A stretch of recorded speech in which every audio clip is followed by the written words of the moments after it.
Bienvenue dans H comme handicapé, le podcast qui donne la parole aux personnes handicapées parce qu'on ne les entend pas assez.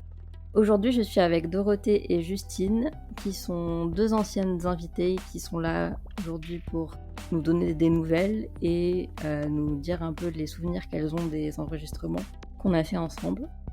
Bonjour à toutes les deux, merci de revenir encore une fois.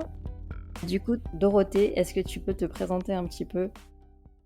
Alors oui, donc Dorothée, j'ai 3 enfants de 18, 16 et 7 ans. J'ai une maladie invalidante, donc qui provoque quelques difficultés au quotidien. Je travaille à 100% malgré tout, donc voilà. Et Justine, du coup ? Bonjour, moi c'est Justine. Donc, j'avais fait un des premiers numéros du podcast sur le tatouage. Donc, moi j'ai 37 ans, je suis belge. J'ai une myopathie, donc une maladie qui touche les muscles. Et voilà, à côté de ça, je travaille à temps plein et puis je milite aussi dans le milieu de l'antivalidisme. Du coup, Dorothée, est-ce que tu peux nous dire un peu quels souvenirs tu gardes de l'enregistrement du podcast ? Alors, j'ai beaucoup aimé faire le podcast, parce que ça m'a fait réfléchir à certaines choses. J'ai beaucoup aimé échanger avec toi et avec Thérèse aussi. C'était vraiment sympa. Après, dans un second temps, je me suis dit mince, on a évoqué que le positif. On a évoqué que ce qui se passait super bien, et j'ai eu un peu honte parce que je me suis dit mais je veux pas qu'on croie que c'est quand même super facile. Notamment, moi, j'ai la particularité d'avoir sur mes 3 enfants, la maladie, ça a continué à se dégrader. En fait, chaque accouchement a provoqué, et puis voilà, jeune enfance, ça, c'est très fatigant, donc ça a accentué en fait les poussées, etc. J'ai vraiment vu mon état se dégrader, et j'ai beaucoup de respect en fait pour les mamans qui galèrent avec des pathologies plus compliquées ou avec une invalidité plus prononcée, et voilà, malgré tout, ça reste quand même super difficile. Voilà, c'était juste voilà, je voulais modérer l'enthousiasme que Thérèse et moi avions, parce que c'est vrai que, voilà, oui, ça se fait, hein, être handicapé et parentalité, mais il y a quand même pas mal d'obstacles, et voilà, il faut le dire quand même. J'ai eu un peu le même ressenti après, c'est que c'était quand même très positif et du coup pas très représentatif. Mais je me rappelle qu'à la fin de l'épisode, on avait essayé de nuancer un petit peu, mais c'était pas trop ça quand même. Et en fait, c'est vrai qu'avec Thérèse, vous aviez un peu les mêmes, enfin des parcours assez similaires. Et du coup, c'était moins intéressant que s'il y avait eu deux invités assez différents, quoi. Oui, puis le gros biais, c'était qu'on était toutes les deux, enfin on est toujours, enfin en tout cas pour ma part, en couple. Et je pense que ça fait une grosse différence, parce que il y a aussi des femmes, enfin des personnes qui se font quitter à cause du handicap, qui élèvent seuls leurs enfants, des femmes et des hommes. Et je pense que ça change tout. Quand on est handi, qu'on élève seul son enfant, tout devient beaucoup plus compliqué. Donc voilà, effectivement, il y avait un biais. Après, je pense que nos témoignages, ils étaient à prendre, voilà, comme ça, comme des témoignages. Et puis voilà, je crois que tu as modéré après diffusion par des témoignages écrits, cette grande positivité. Donc voilà, tu as apporté d'autres témoignages qui l'ont un peu modéré, donc ça va. Ouais, non, c'est sûr. Mais oui, oui, ça m'avait fait pas mal réfléchir sur ça, du coup, sur éviter d'avoir des profils qui se ressemblent trop, quoi, pour que ce soit plus pertinent. Et d'ailleurs, j'ai recherché sur Instagram les personnes qui m'avaient contacté justement pour faire des témoignages écrits. Et j'en avais eu du coup Enfin, à la base, j'avais 4 personnes qui m'avaient dit qu'elles étaient intéressées. Et au final, j'en ai eu que 2. Et une des 2 qui a pas témoigné parce qu'elle avait pas l'énergie ou pas le temps, etc., c'était pour parler justement de la peur qu'on lui enlève son enfant, qu'on lui retire son enfant et qu'il soit placé parce qu'elle est handicapée et qu'en plus son enfant est handicapé. Et enfin, voilà. Et elle voulait parler vraiment de cette peur-là avec laquelle elle vit au quotidien, mais elle avait vraiment pas l'énergie et le temps parce que, encore une fois, ça devait être une maman célibataire et que, voilà quoi, les priorités. Mais je relance un appel comme ça, s'il y a des personnes qui nous écoutent. Ça pourrait être le sujet d'un prochain épisode du podcast. Je parlerai du nouveau format un peu plus tard dans l'épisode, mais voilà, s'il y a des personnes qui sont concernées et qui veulent témoigner sur ces sujets-là, Mes mails et mes DM sont toujours ouverts, voilà. Bah, du coup, Justine, même question. Quel souvenir tu gardes de l'enregistrement du podcast? Moi, je garde un bon souvenir. Si je me souviens bien, c'était avec Léa. C'était des expériences qui pouvaient être similaires, mais quand même complémentaires par rapport à notre approche de la démarche de se faire tatouer. C'est pas juste quelque chose d'esthétique. Je me souviens, si je me souviens bien, aussi bien pour elle que pour moi. Et même l'expérience avec toi, puisque sans rien spoiler, tu es aussi tatoué. Donc voilà, je pense que c'était une chouette rencontre, une chouette discussion. C'était pas de la redite, trois personnes qui disaient la même chose et qui avaient vécu les mêmes expériences. Donc non, c'était assez sympa. Ouais, pour le coup, ouais, à l'inverse de Thérèse et Dorothée, c'est vrai qu'on avait pour le coup 3 profils, assez différents, 3 handicaps assez différents et en même temps, on se rejoignait, sur le tatouage et le rapport au tatouage et cetera. Et clairement, c'est un épisode qui donne envie de se faire tatouer. Enfin, si vous l'avez pas écouté et que vous savez pas trop si vous voulez vous faire tatouer ou pas, allez l'écouter, ça vous donnera envie. Moi aussi, j'en ai un bon souvenir parce que, eh ben, c'était la première fois que j'enregistrais avec 2 personnes et c'était seulement mon troisième enregistrement, quoi. Du coup, j'étais un petit peu stressée et tout. Et au final, ça s'est trop bien passé avec Léa et c'était vraiment chouette, quoi. Du coup, Dorothée, est-ce que tu veux parler du coup de maintenant et de qu'est-ce qui s'est passé avec ta fille et tout ça? Oui, alors depuis que j'ai enregistré, alors j'étais voilà, très positive parce que je trouvais que ça se passait bien. En fait, entre mes deux grands et ma petite, je disais, ouais, il y a eu le fauteuil. Et voilà. Et là, récemment, j'ai vécu 3 mois en situation de célibat géographique. Donc, mon mari travaillait à 500 kilomètres. J'étais toute seule avec ma puce de 7 ans. Et une semaine sur deux, j'avais mon grand qui était là, de 16 ans, et qui était plutôt aidant plutôt que... Bon, il faut juste lui faire beaucoup à manger. Voilà, c'est juste le... Mais par contre, voilà, c'est quand même beaucoup de boulot de lui faire beaucoup à manger. Et voilà, je me suis retrouvée vraiment bête en fait, parce que je me suis rendu compte déjà de l'impact de la maladie au quotidien. À savoir que au quotidien, avec mon mari, on se répartit vachement bien les tâches, donc il y a plein de choses que je fais pas et que lui fait. Enfin, je le fais pas parce que j'y arrive pas, parce qu'avec mes mains, c'est trop douloureux, c'est trop difficile. Donc, notamment sur tout ce qui est préparation des repas en fait. Et puis tout ce qui est gestion du fauteuil, c'est lui qui gère au quotidien parce que c'est un peu lourd parfois et tout, donc il s'en occupe. Et là, d'avoir à faire tout ça, ça a été compliqué. Mes mains ont été en poussée, enfin, c'était très compliqué à gérer. Et puis il y a eu aussi l'impact des choses qui ne sont pas accessibles au quotidien. Bah, c'était pas grave parce que c'était lui qui gérait. Et là, je me suis retrouvée dans des galères pas possibles parce que la garderie de l'école n'était pas réglementaire. Donc même si ça faisait 6 mois qu'on disait attention, attention, je vais être en difficulté, et puis porté par plusieurs personnes, hein, le périscolaire, par la direction de l'école, etc. C'était pas fait. Donc j'ai été vraiment très très très pénalisée. Et là pour le coup, je me suis dit que si j'étais vraiment célibataire, je pourrais pas bosser en fait.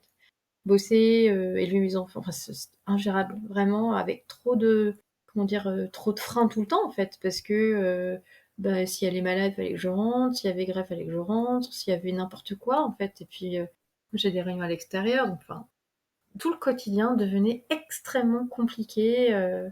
Et là, je me suis dit, bah, en fait, toute seule, ça serait chaud. Enfin, je dis pas du tout que c'est impossible. Bien sûr que c'est possible, mais pas en bossant à 100%, pas. Surtout que moi, j'ai quand même pu compter sur des amis, sur mon fils de 16 ans qui m'a filé quand même pas mal de coups de main au niveau gestion du quotidien. Puis des fois aussi, quand j'étais voilà, en trop grande difficulté, il allait chercher la petite à l'école. Lors de le premier enregistrement, j'avais trouvé que c'était très positif, puis là, je me suis rendu compte que ouais, on avait peut-être été hors sol, en fait, parce que, en fait, ce qui me fait un peu de peine, c'est j'espère qu'on a juste vexé personne et heurté personne en étant trop positive. Parce que là, je me rends compte à quel point on se sent mais isolé, on peut être super mal. Et cette peur qu'on me retire mon enfant, ben moi, je l'ai vécu. Je me suis dit, j'espère qu'il y a personne qui dira que je suis une mauvaise mère, parce que c'est vrai qu'il y avait des soirs après, j'étais dans une mairie, enfin, dans la ville où j'étais, la mairie était compliquée. En fait, il fallait toujours prévenir super longtemps à l'avance. Et dès que tu faisais un changement de plan, tu tapais un petit mail moralisateur et ça, je l'ai pas bien vécu parce qu'en fait, je faisais vraiment comme je pouvais. Et là, pour le coup, je dirais, ça concerne les personnes en situation de handicap, mais aussi les autres, voilà, les autres mères célibataires, bah, elles galèrent tout autant. Je pense dès lors que tu dois tout gérer, je pense que c'est vraiment en difficulté. Et ouais, je l'ai pas bien vécu. Après, voilà, j'étais très soutenue, hein, mais je me suis rendu compte que par cette expérience de 3 mois, que j'étais hyper, hyper privilégiée d'être en couple, d'avoir un mari aidant, d'avoir des collègues et des amis hyper présents aussi. Enfin voilà, que j'étais vraiment dans un, voilà, j'étais chanceuse quoi. Mais que c'est pas le cas forcément et que dans ce cas-là, effectivement, la parentalité en étant handi est super compliquée.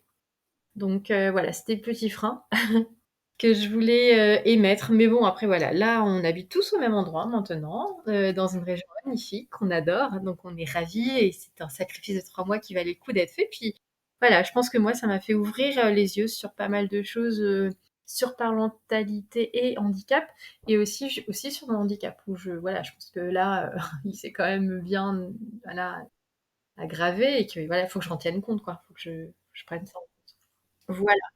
Donc, je vais laisser la main à Justine maintenant pour avoir un témoignage un peu plus positif.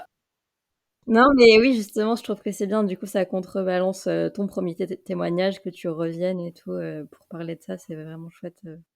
C'est marrant parce que quand tu m'as envoyé le MP, je me suis dit, mais oui, j'ai plein de choses à dire. Parce que je viens de vivre ça et je veux le dire parce que ça me mettait mal à l'aise d'être aussi positive. Parce que je me dis, bah, quand même, voilà, on pourrait croire que c'est une balade dans le parc, quoi, alors que pas du tout. Et l'autre truc qui m'a un peu fait mal aussi pendant ces 3 mois, c'est que je me suis rendu compte, alors que mon fils de 16 ans compense un peu, ça m'a pas outre mesure dérangé parce que voilà, il est grand, il comprend et tout. Mais ma fille a commencé à compenser aussi, à me dire non, fais pas ça, maman, pour tes mains, va pas t'abîmer plus les mains qu'elles le sont déjà. Ça, cette phrase-là, elle a été dure. Voilà, à me tenir les portes de tout son poids pour que je galère pas à tirer ces foutues portes qui pèsent 3 tonnes. Et je pense que tout le monde voit ce que je veux dire hein, avec les. Voilà, en fauteuil, enfin, c'est un cauchemar ces portes. Alors le pire, c'est que des fois, elle met tout son poids dessus pour m'ouvrir une porte, donc elle attend un peu pour que je passe et pour pas se mettre au milieu, et il y a quelqu'un de valide qui passe et qui en profite pour passer, et à chaque fois, ça me fait halluciner. Je me dis, non mais les gens, franchement, j'adore quand je vois ça, je me dis, non mais ils se rendent pas compte. Mais voilà, et ça, c'était pas facile, parce que avec mes grands, ce que j'avais connu de leur part, c'était la peur que je meure. Quand j'étais très très malade, hospitalisée, avec beaucoup de morphine et tout, et de la petite, là, bah, voilà, je vois le fait qu'elle puisse compenser et voilà, donc ça a duré pas longtemps, mais je connaissais la thématique des enfants qui codent pour leurs parents, avec les parents sourds malentendants, et maintenant là j'ai vu ce que ça pouvait faire en tant que parent, et je vois toute la problématique de laisser aux enfants leur place d'enfant. En fait, c'est pas eux de s'inquiéter pour les parents, c'est pas eux. Malgré tout, ils le font, hein, malgré tout, ils le font, mais je pense que si cette situation-là avait perduré, il aurait fallu qu'on se positionne vraiment autrement et puis qu'elle ait un suivi aussi parce que, voilà, pour pas que ça l'affecte trop, quoi. Ouais, c'est clair, mais ça montre à quel point en fait le validisme institutionnel, ça impacte tout l'entourage en fait. Tout le monde. Ah oui, oui. Ah non, mais c'est sûr. Oui, pas très joyeux. Non, c'est ça. Mais après, le tout, c'est d'en être conscient et, enfin, moi, je dirais, l'essentiel, enfin, on peut pas être un parent parfait. Alors, quand on est valide, je sais pas si les gens se rendent compte quand ils sont valides, mais je pense que justement, quand on est en situation de handicap, on le sait. C'est-à-dire qu'on peut pas être le parent. Et moi, des fois, ma fille, elle me le dit, ah, j'aimerais bien que tu remarches comme avant. Je dis, bah, c'est compliqué. Hein, mais je dis, mais regarde, on fait ça, on fait ça, on fait plein de choses ensemble. Et je dis, voilà, il y a des parents qui, même, tu sais, même pas handicapés, et ben ils font pas tout ça, ça, ça, ça, ça. Elle me dit, ah bah oui, c'est vrai. Et voilà, je pense qu'on est parents autrement. Voilà, on a une autre parentalité qui est pas moins bien, qui est pas moins riche, etc. De toute façon, dans nos vies, enfin, je veux dire, il faut voir tout ce qu'on a, et plutôt que tout ce qu'on n'a pas, et plutôt que tout ce qu'on a perdu. Enfin, faut vraiment regarder de l'avant, et dans la parentalité aussi. Donc, au contraire, moi, je trouve que... Alors voilà, je vais vraiment finir par une note vraiment positive cette fois. Et je vois mes deux grands qui ont 18 et 16 ans, ils ont des rêves, ils se donnent vraiment les moyens de leurs rêves.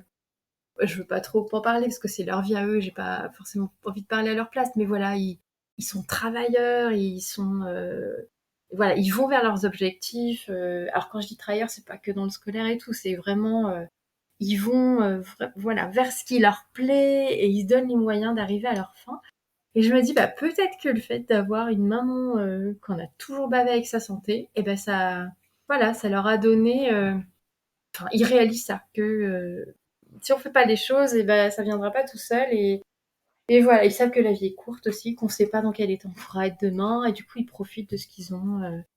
Voilà, les deux veulent voyager, je leur ai dit, bah, allez-y, enfin voilà, si vous voulez partir, bah, partez loin, profitez, et voilà, je pense qu'on a plein d'autres choses à apporter, donc go, go pour faire des bébés, même si ça peut être compliqué, ça sera toujours une belle chose. Mais ceux qui veulent pas d'enfants, c'est ok aussi. Il n'y a pas du tout d'injonction à être parent, au contraire, non, c'est ceux qui veulent. C'est clair, c'est clair. Mais d'ailleurs, ces derniers mois, là, il y a plusieurs personnes handicapées que je suis sur les réseaux qui sont devenues mamans. Et c'est trop bien, en fait, d'avoir cette représentation-là.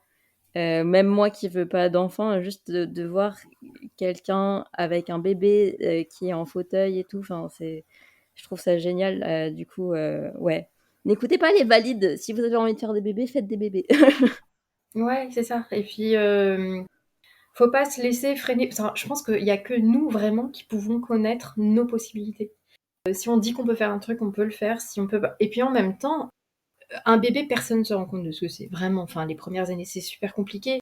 Ou pas, ça peut être aussi vachement simple. Hein, ça dépend. En fait, ça dépend vraiment du bébé. Mais ça, c'est vraiment à la personne de le sentir elle-même et de.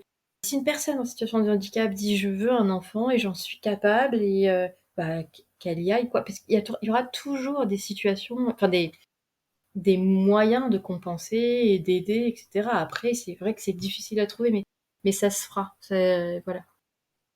Merci pour cette note positive quand même. Comme ça fait positif, négatif, positif. Genre, j'aime bien ça. Ouais, c'est ça. Ouais. Non, mais il vaut mieux, c'est ça. C'était une thèse en 3 parties. Ouais, puis en même temps, enfin, c'est des moments, parce que j'entendais Dorothée qui parlait peut-être que le premier était trop positif de podcast, c'était peut-être juste l'image du moment, en fait, et que, bah, finalement, la vie, elle est un peu comme ça, à faire des hauts et des bas, et ça dépend de la personne, de son cadre de vie, de l'entourage, et je pense qu'en effet, comparer les gens, ou comparer les situations, c'est impossible, mais que ce soit entre deux paires de parents valides ou pas, ou quoi que ce soit, je pense que c'est vraiment un truc qu'on a dans notre société, et en plus avec les réseaux sociaux, de souvent comparer et regarder. Moi, j'ai des amis comme ça qui disent ah bah tiens, à cet âge-là, il faudrait savoir faire ceci, savoir faire cela, et enfin voilà, chaque jour après l'autre et selon chacune de nos situations, quoi. Complètement, complètement. Mais en même temps, enfin, je sais que cet épisode sur l'handiparentalité, il a quand même eu des très bons retours. Enfin, je sais qu'il y a beaucoup de personnes qui l'ont écouté, même des personnes pas concernées et tout, et à chaque fois, j'ai eu des bons retours dessus. Et à chaque fois, je disais, ouais, mais je suis pas très satisfaite parce que c'était trop positif et tout. Et les gens, ils me disaient, non, mais quand même, c'était très intéressant et tout. Je dis, bon, d'accord. Mais voilà, ça mérite à être un peu plus approfondi s'il y a d'autres personnes, encore une fois, qui sont concernées et qui veulent témoigner.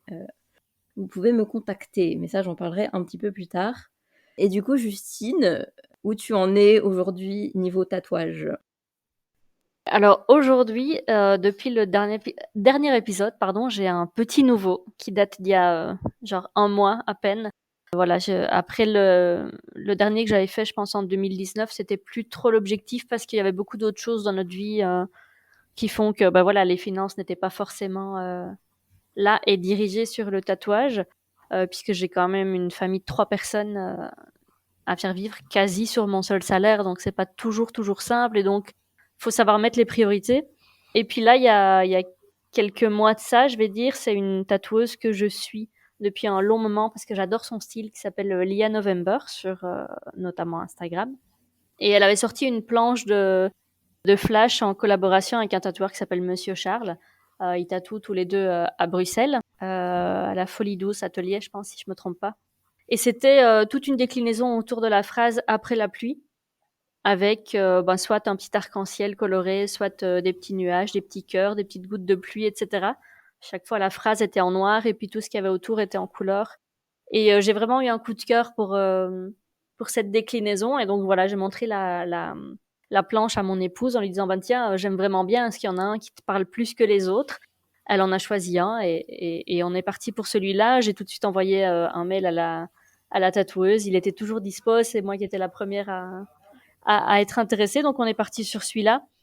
Et qui depuis a une résonance encore plus particulière, puisqu'en fait je me suis fait tatouer juste le jour avant qu'on enterre ma grand-mère qui était partie une semaine plus tôt. Et donc c'est vrai que cette pluie après la pluie, généralement on sait que la fin de la phrase c'est après la pluie vient le beau temps.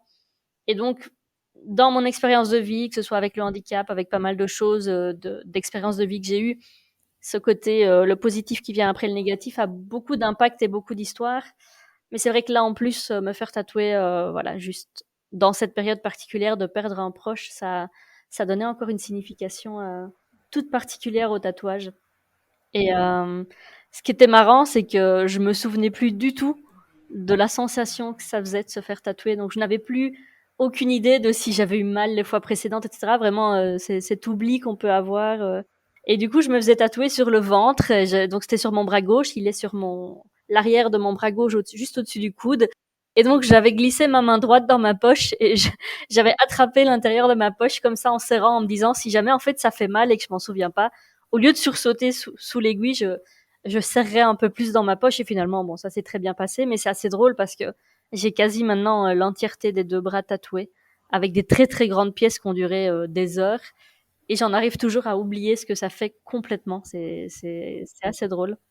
Mais voilà, du coup, il reste une place sur mon bras qui est l'avant de mon bras gauche en haut. Moi, j'ai envie de voir mes tatouages, donc je me suis toujours dit que je m'arrêterais à mes bras. Je sais qu'une fois qu'on commence, c'est très dur de s'arrêter, mais j'aimerais bien m'arrêter à mes bras. Donc voilà, il me reste, on va dire, une ou deux places. Je crois qu'un ou deux projets, et puis après, peut-être vraiment des petits trucs qui permettent de fignoler les blancs qui restent sur mon bras, on va dire. Mais ça, c'est le petit dernier en date. Et donc, du coup, moi, je l'ai choisi avec un petit nuage et une pluie de petits cœurs multicolores au-dessus du nuage. Et c'est marrant quand tu parles de sursauter pendant les tatouages ou quoi. Moi, ça m'a fait penser à...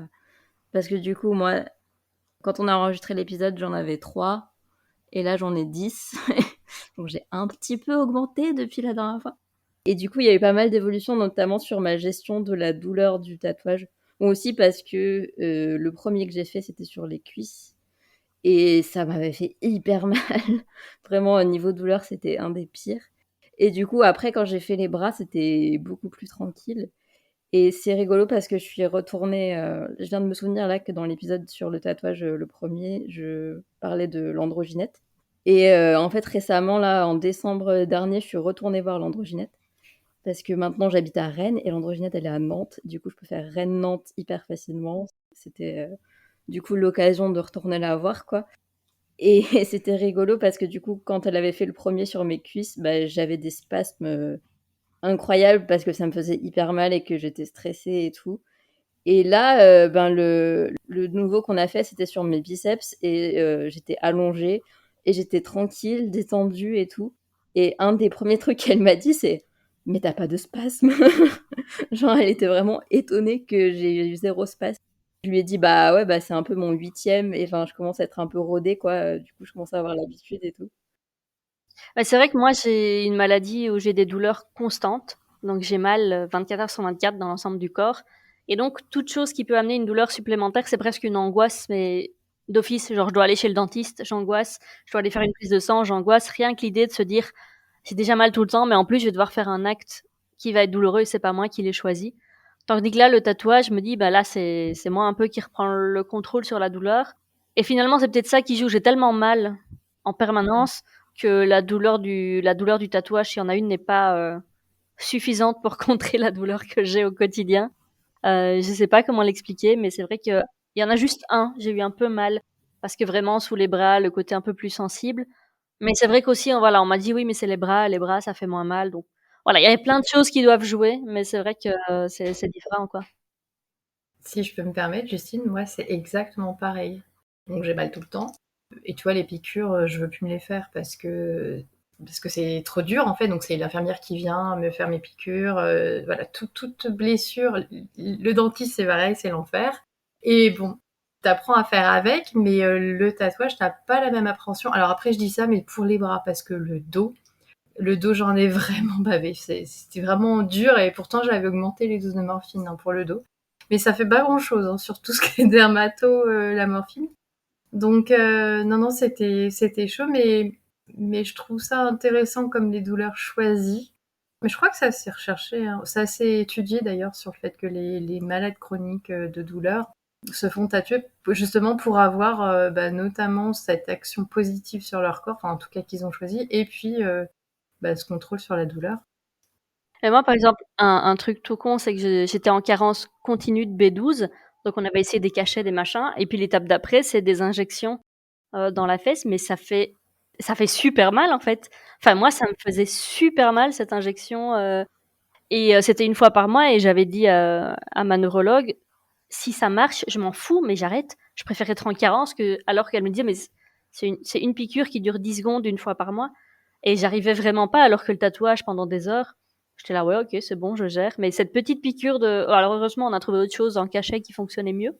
Mais ouais, c'était juste une piqûre, mais impossible, quoi. Je bloquais complètement. Ouais, mais je pense que c'est l'état d'esprit aussi, parce qu'en fait, ça s'ajoute à tout le truc en plus. Tu vois, t'es malade, tu souffres, etc. Et en plus, on te fait mal.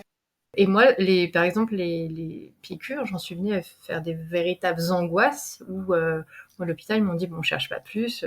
Si ça vous met dans des états pareils, c'est l'infirmière qui vient, elle le fait.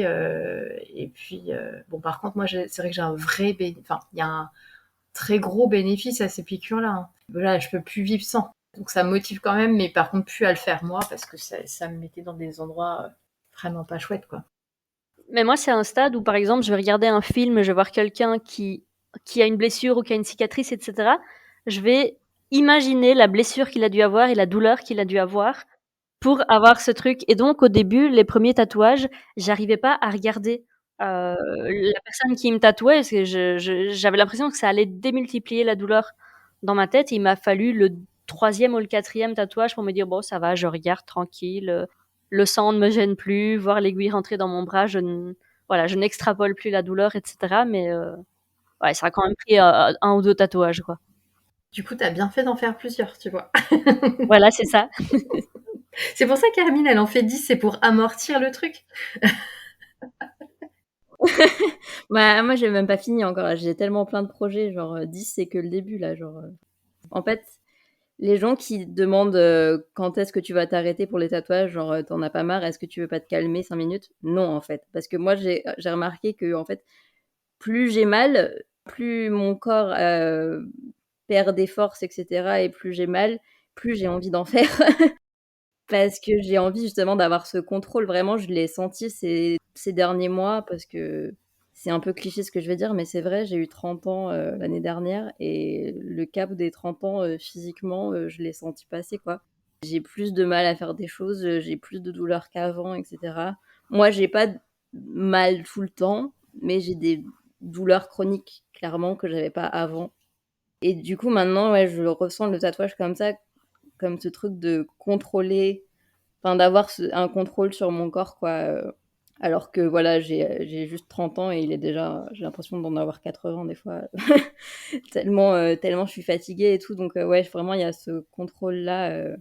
Et ce que vous disiez sur les aiguilles et tout, ça me fait penser aux médecins et aux infirmières qui disent, enfin moi quand je me suis fait vacciner ou quand j'ai fait des prises de sang, etc., les gens qui disent oh mais ça va, vous avez plein de tatouages, vous allez pas avoir peur des prises de sang. On me la sort tout le temps aussi. Ouais, c'est bon, vous avez plein de tatouages. C'est juste une petite aiguille du coup. Mais ça n'a rien à voir. C'est pas du tout la même taille d'aiguille déjà, genre c'est absolument pas la même chose. Enfin genre ouais, la comparaison qui ne sert à rien quoi, vraiment, arrêtez ça. Du coup, merci pour cette petite conversation. On est parti assez loin de. C'est vrai que Dorothée, à la base, t'étais pas là pour parler de tatouage, mais Non. Bah non, mais je pense que c'est assez fréquent quand même. des handicapés tatoués, oui, je pense. Je pense. Ouais, je pense que c'est très fréquent. Non, non, mais il y a vraiment une réappropriation du corps qui passe par le tatouage. Mais vraiment. Et oui, d'ailleurs, je voulais dire une dernière chose parce que je sais qu'il y a pas mal de personnes quand on a fait l'épisode sur les tatouages qui m'ont dit qu'elles avaient peur de se faire tatouer, et notamment les personnes qui ont une paralysie cérébrale comme moi et qui ont beaucoup de spasticité dans les jambes, etc. Et qui avaient peur de justement d'avoir trop de spasmes et de trembler, machin. Et en fait, je suis là pour dire que ça se fait. C'est possible, en fait. Il faut juste trouver un tatoueur ou une tatoueuse qui soit vraiment à l'écoute. Et au pire, je sais que j'ai déjà lu des témoignages sur les réseaux sociaux de personnes qui disaient que carrément elles étaient scotchées à la table pour pas bouger. Donc, dans les cas les plus extrêmes de spasticité, ça peut en arriver là. Mais sinon, vraiment, ça se fait, quoi. Je me rappelle même une fois, j'étais à une convention de tatouage en Angleterre et j'ai rencontré un mec qui avait une paralysie cérébrale aussi.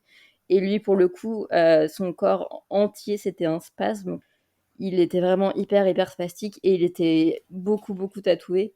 Et du coup, l'avoir rencontré, après, je me suis dit, ah non, mais si lui, il est tatoué comme ça, moi, ça va, en fait. Enfin, je peux gérer, quoi. Donc, vraiment, ouais, c'était aussi pour dire, ça se fait. Et c'est vraiment beaucoup plus de positif que de négatif, même si c'est pas toujours un bon moment à passer par rapport au spasme et tout. Et c'est aussi une question d'habitude, vraiment, parce que le stress et tout ça, ça joue. Donc, une fois qu'on a l'habitude, c'est beaucoup plus tranquille, quoi. Voilà. Je tenais à dire ça entre personnes paralysie cérébrale. Là, je sais qu'on est beaucoup par ici, donc voilà, c'est important. Je pense qu'on peut passer à la question recommandations culturelles, du coup. Justine, il me semble que tu avais des livres à recommander, si je ne m'abuse. Alors moi, je me suis fait une liste de pas mal de livres écrits par des militantes, surtout dans le milieu anglophone. Donc j'ai comme ça une quinzaine, une vingtaine de livres, et dès que je peux et dès que j'arrive à les trouver, surtout parce que c'est pas toujours simple. Mais là, celui que je suis en train de lire, c'est Crippled de Frances Ryan, qui est une journaliste britannique. Et donc, il fait un peu le point sur la situation suite aux Jeux paralympiques à Londres, suite aux différents gouvernements qui sont mis en place. Il y a beaucoup de témoignages de personnes et de la situation qu'ils vivent dans son livre, et ça donne juste envie de tout retourner et de tout cramer, parce que il y a des choses qui sont juste mais inacceptables, et c'est juste hallucinant de se dire qu'en 2023, les gouvernements laissent encore les gens vivre dans de telles situations. Donc, il n'est pas forcément facile. En plus, il est que en anglais, parce que comme beaucoup de livres, ils sont rarement traduits. Mais celui-là, il est super intéressant. C'est celui que je suis en train de lire pour le moment. Et en documentaire, mais je pense que voilà, on est nombreux et nombreuses à souvent le conseiller. C'est Crip Camp, qui est sur Netflix. Je pense qu'il est sur YouTube aussi. Produit par les Obama, vraiment sur les premiers militants américains. Il y a aussi une histoire de convergence des luttes avec les Black Panthers, la communauté queer, etc. Il est vraiment très chouette. Donc ça, ouais, ce serait mes deux recommandations actuelles. Il est dispo sur YouTube, mais il est sous-titré que en anglais. Et par contre, sur Netflix, il est sous-titré en français, ouais. En fait, on n'a pas les mêmes catalogues en France et en Belgique, ce qui peut paraître bizarre, mais c'est le cas. Du coup, parfois, je cite des trucs, mais je suis pas sûre qu'ils soient toujours là en France ou qu'ils soient déjà arrivés. Ou parfois, il y a des trucs qui arrivent en France, et moi, je suis là, il faut que j'aille à Paris pour mettre mon Netflix en France. Mais voilà, ouais, non, je pense qu'il est sur les deux Netflix. Là, il faut pas passer à côté, quoi. Il y est complètement, parce qu'il a déjà été recommandé par Morgane dans l'épisode 6 et que je l'ai revu, donc ça veut dire qu'il est encore là. Je l'ai revu récemment après la mort de Judy Human, puisque Judy Human est très présente dans ce docu, et que pour les personnes qui ne savent pas qui est Judy Human, c'est du coup une activiste handicapée pour les droits des personnes handicapées aux États-Unis, qui a été une des premières personnes à vraiment lutter pour ça, et qui est malheureusement décédée il y a quelques semaines. Et du coup, voilà, j'ai un peu revu ça pour me donner de la force. Et vraiment, je le conseille à tout le monde parce qu'il est génial. Il est génial. Et il avait été nommé aux Oscars, et c'est bien que ce soit quelque chose. Enfin, parce qu'il est bien, donc c'est bien qu'il soit nommé, parce que parfois il y a des films ou quoi qui parlent de la thématique et on sait que voilà, c'est fait avec des acteurs valides, l'histoire est pas. Et là, franchement, ce documentaire méritait cette nomination, donc c'est vraiment cool. Complètement. Et d'ailleurs, j'avais fait une petite boucle. Je m'étais rendu compte quand je l'ai revu après le décès de Judy Human que, en fait, comme tu disais, il a été produit par la boîte de prod du couple Obama. Et la boîte de prod s'appelle Higher Ground, et c'est le titre d'une chanson de Stevie Wonder. qui est un des artistes préférés du couple. Et Stevie Wonder, c'est, en plus d'être un des plus grands artistes de tous les temps, c'est aussi une personne handicapée, puisqu'il est aveugle de naissance. Donc voilà, petite boucle comme ça. Dorothée, est-ce que tu avais des recos ou pas? Non, pas qui ont déjà été faites avant. Ouais, ok. Moi, j'en avais 2 autres qui sont d'ailleurs un peu en lien avec ce que tu viens de citer, Justine, puisque c'est un livre d'une militante antivalidiste française des années 60-70 qui du coup fait un peu écho à Creep Camp, parce que c'est du coup l'équivalent de ce qui s'est passé aux États-Unis, mais en France. Et du coup, c'est Elisabeth Auerbacher qui a écrit un livre qui s'appelle Babette handicapée méchante, et qui est un livre autobiographique où elle parle justement de tout ce mouvement-là et de sa vie et de son enfance dans les années 50-60 en tant que personne handicapée. Et un peu comme toi, en lisant le livre, j'avais un peu envie de tout cramer parce qu'en fait, on se rend compte qu'il n'y a pas grand-chose qui a évolué depuis les années 60. C'est un petit peu rageant. Enfin, elle parle dans le livre du fait qu'on n'est jamais assez handicapé pour avoir des aides, et qu'il faut toujours justifier, et qu'il faut toujours aller pleurnicher devant les assistantes sociales, etc. Et j'étais, bah, en fait, ouais, c'est toujours le cas en 2023, quoi. Du coup, ça donne un peu envie de lâcher l'affaire, quoi. C'est un peu décourageant. Mais en même temps, on sent sa colère, quoi. On sent que elle a jamais accepté le validisme, même dès son enfance, et qu'elle a toujours essayé de combattre ça, même si à l'époque, il n'y avait pas... D'ailleurs, c'est intéressant sur les termes qu'elle emploie, parce que à l'époque, du coup, le terme validisme n'existait pas. Et du coup, elle parle d'une forme de racisme, genre...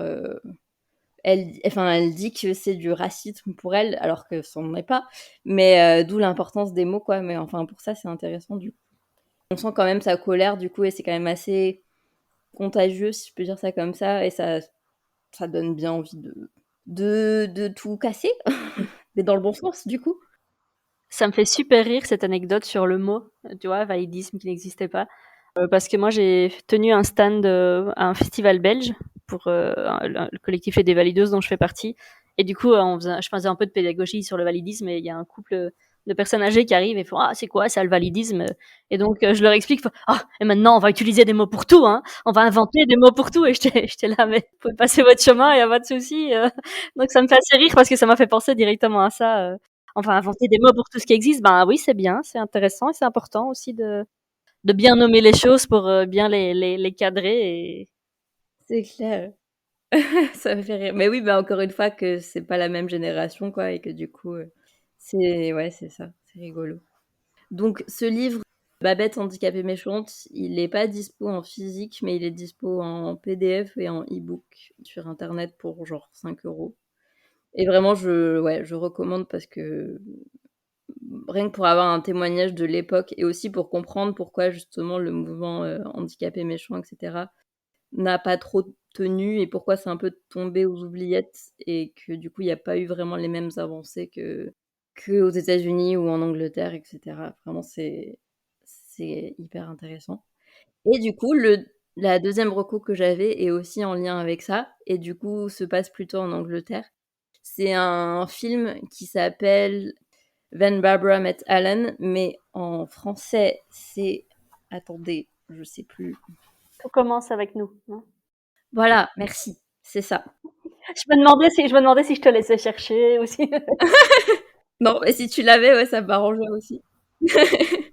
Mais du coup, ouais, tout commence avec nous en français et il est aussi dispo sur Netflix. Et du coup, j'ai envie de dire que c'est un docu-fiction parce que c'est inspiré de faits réels. Et je crois qu'il y a des images d'archives aussi dans le film. Et du coup, ça parle du mouvement anti-validiste en Angleterre dans les années 90. Et c'est vraiment un espèce de creep camp, mais version british, quoi. Parce que, enfin, moi, c'est tout ce que j'aime. Ouais, j'avais l'impression qu'il y avait tout ce que je cherchais dans un film, c'était là, quoi. Enfin, vraiment, depuis que je l'ai vu, j'arrête pas d'en parler à tout le monde parce qu'il est incroyable. Et du coup, ça parle de ce mouvement-là, vraiment désobéissance civile de personnes qui sont attachées, menottées à des bus pour réclamer l'accessibilité des transports, etc. Et ça parle aussi du coup, et ça pour le coup je trouve que c'est intéressant et c'est la première fois que je vois ça à l'écran, de la relation et de l'histoire d'amour entre du coup Barbara et Alan, qui sont les deux fondateurs de ce mouvement, et de comment la lutte contre le validisme et le militantisme, ça a influencé leur relation. Et vraiment, je crois que c'est la première fois que je vois deux personnes handicapées en couple dans un film. Du coup, c'est vraiment top. À part peut-être dans Atypical, mais on va pas parler de Atypical ici. Et là, c'est 2 acteurs directement concernés aussi. Oui, complètement, complètement. Ruth Madeley et le acteur qui joue Alan, je sais plus son nom. Mais Ruth Madeley, je la connaissais déjà puisque j'en avais déjà parlé dans l'épisode sur l'handiparentalité, justement. Et c'est une actrice britannique qui a une spina bifida et qui est juste géniale. Voilà, j'adore ce film. Regardez-le. Il est dispo sur Netflix et voilà. Et il dure genre 1h07. Du coup, pas d'excuses. Vraiment, même les gens qui ont du mal à rester concentrés et tout, pas d'excuses. Voilà. Maintenant, je vais m'adresser plutôt aux personnes qui nous écoutent pour parler de l'avenir du podcast et du nouveau format que j'ai en tête et qui, j'espère, va marcher parce que, en gros, si personne participe, il n'y a plus de podcast. Voilà, je le dis direct. Du coup, j'ai envie de faire un format un peu plus participatif où c'est les personnes qui me proposent des sujets et qui m'envoient des messages audio en s'enregistrant sur leur téléphone et qui vraiment parlent de ce qu'elles veulent. Enfin, je sais qu'il y a pas mal de personnes qui m'ont envoyé des messages pour parler de leur pathologie, de leur maladie, de leur handicap, etc. Et de comment ça impacte le quotidien. Et je pense que c'est important d'en parler aussi. Je voulais pas faire ça dès le départ, parce que c'est toujours ça dont on parle. Quand on parle des handicapés, c'est de la maladie et tout ça. Et j'avais pas envie que ce soit le sujet premier, mais là je pense qu'au bout de 17 épisodes, vous aurez compris qu'on n'est pas juste handicapé et on n'est pas juste malade, et qu'on est des personnes complexes, etc. Mais je pense que c'est quand même important d'en parler parce que voilà, on vit avec au quotidien et que je pense que c'est important que les personnes se rendent compte un peu mieux de ce que c'est. Mais j'ai aussi envie qu'on parle de trucs positifs et de trucs qui nous aident au quotidien et de, je sais pas, de passion, de hobby, etc. Vraiment juste de choses positives, quoi, parce que on a un peu parlé de un peu toutes les oppressions possibles, là, j'ai l'impression. Et j'en ai marre de parler des oppressions tout le temps. Le climat politique actuellement est déjà assez compliqué et assez angoissant et j'ai pas envie de refaire des montages de 1 heure et demie sur des épisodes de 1 heure et demie sur le racisme, etc. Même si c'était hyper important d'en parler et que voilà, même s'il y a des personnes qui veulent en parler encore carrément, mais en tout cas, ce sera pas les sujets que je mettrai en avant en premier. Et aussi, s'il y a des anciens invités qui veulent témoigner sur d'autres sujets et qui veulent m'envoyer des messages, vous pouvez le faire, mais ce ne sera pas vous que je mettrai en premier. Je mettrai d'abord les nouvelles personnes en premier et ensuite les anciens invités, en toute logique. Et du coup, quand je dis personnes handicapées, comme d'habitude, c'est tout type de handicap confondu. Donc handicap psy, handicap moteur, peu importe. Et que vous soyez diagnostiqué ou pas, d'ailleurs, ça peut être totalement un sujet, d'ailleurs. L'autodiagnostic, l'errance de diagnostic, enfin, ça peut vraiment être un sujet. Et du coup, voilà, n'ayez pas peur, juste sentez-vous légitime, vous êtes légitime à témoigner. Vraiment, envoyez-moi des messages, j'ai hâte de vous écouter. Et du coup, les personnes qui veulent témoigner et qui veulent m'envoyer des messages, vous pouvez le faire directement par mail et que par mail, pas par Instagram, sinon je vais m'emmêler les pinceaux. Mais du coup, vous pouvez m'envoyer un mail avec votre message audio ou même juste si vous avez des questions avant d'envoyer votre message audio. Vous pouvez m'envoyer un mail à hcommonditpodcast@gmail.com. Si vous n'avez pas de dictaphone sur votre téléphone, vous pouvez en trouver sur les applis. Enfin, il y a plein d'applis d'enregistrement sur téléphone qui existent. C'est hyper facile. Et souvent, le son est bien meilleur que quand on enregistre à distance. Donc, voilà. Vraiment, j'ai hâte aussi. Rien que pour ça, juste pour la qualité du son, ça va être top. J'ai une question, Hermine. S'il y a les personnes qui peuvent pas parler, est-ce que tu as besoin, moi je veux bien être voix pour si tu as besoin de lire des messages écrits. Eh ben, carrément, parce que ouais, j'y avais pensé aussi, mais je m'étais dit en fait, moi j'ai un peu du mal à lire à voix haute surtout. Du coup, carrément, si tu veux bien te proposer pour ça. Moi ça me gêne pas du tout. Les gens en auront marre d'entendre ma voix, hein, peut-être, mais en tout cas ça me gêne pas. Je peux le faire. OK, bah super. Du coup, merci Dorothée. De rien. Et voilà, je pense qu'on a un peu fait le tour et qu'on a un peu tout dit. En vrai, là, je suis un petit peu émue parce que c'est un peu la dernière fois que j'enregistre avec des invités et après ça va être plus le même format et vraiment ça me fait bizarre. Mais je suis contente que vous soyez mes 2 dernières invités. Bah merci. Ouais, je suis touchée aussi. Merci à vous 2 d'être revenus du coup et on se retrouve au mois de juin pour un dernier épisode avant le nouveau format, qui sera du coup un épisode bonus avec des séquences coupées, parce que souvent les épisodes ils font entre 45 minutes et 1 heure, mais c'est parce que j'ai coupé beaucoup de trucs au montage et que souvent les épisodes ils font beaucoup plus que ça. Et du coup voilà, ça sera une façon de remettre un peu ces séquences en avant, parce qu'en vrai c'est des trucs hyper importants des fois mais qui sont juste un peu hors sujet que je suis obligée de couper. Mais voilà, petit épisode bonus au mois de juin.